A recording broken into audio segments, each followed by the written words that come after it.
Ang Pilipinas ay tahanan ng maraming iconic Gen Z actresses, ngunit alam mo ba na marami sa kanila ay mga child star bago sila sumikat? Everyday, late at night, not okay. Talagang kahanga-hanga ang kanilang paglaki mula sa mga cute at mahuhusay na bata hanggang sa napakarilag na Gen Z style icon ngayon.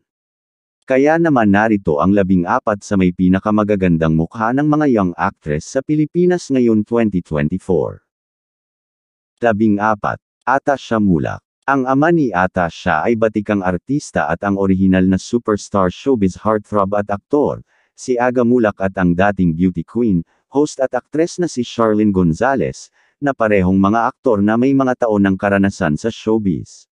Si Atasha ay madalas na tinitingnan bilang isang potensyal na beauty queen ng karamihan, at kasalukuyang TV host ng Itbulaga. 13. Mona Alawi. Si Mona ay isa ng artista mula noong 7 taong gulang. Kilala siya sa kanyang mga papel sa Munting Hiredera at Aso ni San Roque. Habang ang 19 anyos na si Mona ay hindi nagaanong aktibo sa showbiz, patuloy pa rin siyang napapanood sa mga social media niya sa kanyang mga bagong mga ganap, at di mapagkaila na isa siya sa may pinakamagandang mukha ngayon sa bansa. 12.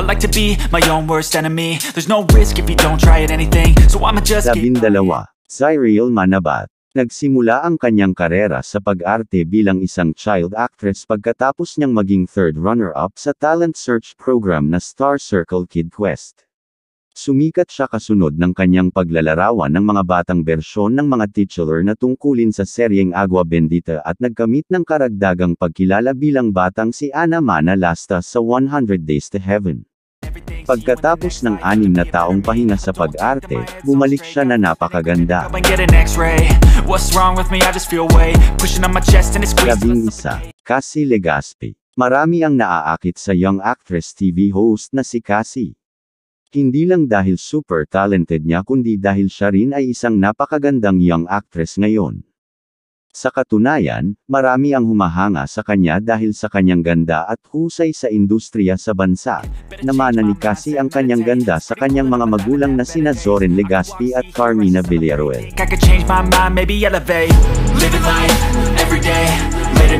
10. Roysa Andalio. Ang kanyang natural na kagandahan ay lubos na nakabibighani sa kanya gaya ng nakikita sa mga larawang ito. Gayunpaman, alam ng kanyang mga tagahanga na tiyak na higit pa sa kanya ang pagiging isang magandang mukha. Si Loisa ay isa rin sa magagaling umarte sa showbiz ngayon, kaya hindi lang ganda ang kanyang ibinibida sa kanyang mga tagahanga. Kylene Alcantara. Si Kylene ay nagsimulang umarte sa edad na 7 at ginawa ang kanyang debut sa telebisyon sa Star Circle Quest, Search for the Next Kiddie Superstars noong 2010. Sa edad na 7, nakakuha siya ng atensyon mula sa show business pagkatapos makilahok sa theatrical plays. Pagkatapos ay naging parte siya ng cast sa Goon, Bulilit noong 2005. 8. Criza Top. Ang mga tulad ni Criza ay nagpapakita na posible na makahanap ng pwesto ng isang tao sa mundo ng entertainment, hanggat mayroon kang talento at tiyaga. Sa pagbabalik tanaw sa kanyang karera, sumali siya sa showbiz sa pamamagitan ng Camp Star Hunt kung saan dumaan siya sa mga lingguhang gawain bago lumipat sa Pinoy Big Brother House bilang opisyal na housemate. Siya ay isa sa may pinakamagandang mukha ngayon. Well, I just wanna be happy. How to get there? Glad that you asked me. Ito, Daniela Straner. Sa 14 na taon gulang, siya ay natuklasan ng isang ahente sa isang coffee shop at nagsimula ang kanyang karera bilang isang modelo.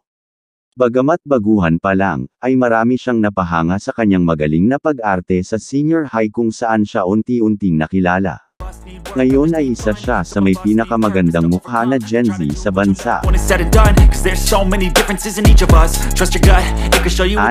Alexa Ilacad. Ang Gen Z queen na ito ay unang nakita sa mga patalastas para sa Vaseline, McDonald's, at higit pang malalaking brand sa 2 taong gulang pa lamang noon. Ngayon, kilala siya sa kanyang mga iconic na pagganap sa ilang serye. Sumikat siya nang sumali siya sa kiddie gag show na Goon, Bulilit noong 2008. Ngayon ay ganap na itong napakagandang dalaga. And I pray, all I need are some better days. 5. Barbie Imperial. Nabighani ni Barbie ang mga tagahanga sa kanyang malamanika na mukha mula noong sumali siya sa Pinoy Big Brother noong 2015. Pero sa natural na ganda niya, si Barbie ay hindi may kakailan na mukhang isang nagniningning na manika. Siya ay isa sa mga artista sa bansa na magaling din umarte. In a better day, living life, every day, late at night. 4. Francine Diaz. Ang young actress na sumikat dahil sa kanyang iconic role bilang Cassie Mondragon sa 2018 teleserye na Kaden ang Ginto. Ang kanyang malambot, malamanika na mukha ay nagpapakita ng kanyang napaka-ladylike na aura. Ang mukha niya ay isang versatile na mukha na napakaganda. Napatunayan na ni Francine na kaya niyang maging beauty inspirasyon para sa lahat dahil sa kanyang natatanging ganda. Yeah, all I need are some better days, 'cause all I want, and I pray. 3. Bel Mariano. Siya ay unang nakita sa telebisyon bilang isang commercial model simula sa edad na 9. Pagkatapos ay ginawa niya ang kanyang debut bilang isang artista nang lumabas siya sa Lorenzo's Time noong 2012. Napabilang siya sa ilang teleserye bilang mas batang bersyon ng mga babaeng lead dahil sa pagiging malaanghel niya. Siya ngayon ang isa sa may pinakamagandang mukha na Gen Z sa bansa. I don't really know what comes next, I'm just 2. Jillian Ward. Ang 19 na taon gulang na si Jillian ay lumaki ng maganda at naging isang may pinakamagandang mukha na Gen Z sa bansa. Siya rin ay nagtatayo ng kanyang pangarap na bahay ngayon, at kilala din siya sa may mga magarang kotse na artista. Una siyang lumabas sa isang patalastas para sa Promil Press School. Bago magbida sa TV remake ng GMA Network ng klasikong pelikulang True Disliit, na may adorable na mukha at bibo na personality. It's like a test that I fail, so depressed when I can't seem to get out. But something deep inside won't let me. 1. Andrea Brillantes. Ang 21 taon gulang na si Andrea ang pinakamaganda at sikat na bituin sa bansa sa kasalukuyan. Tulad ng ilan sa mga artistang tinitingala, nasaksihan natin ang paglaki niya sa pagiging versatile actress at sa pagiging magandang dalaga niya. Sa edad na 7, nagsimulang lumabas si Andrea sa ilang mga patalastas sa telebisyon at ginawa ang kanyang debut sa palabas sa komedya ng mga bata ang Goon Bulilit noong 2010.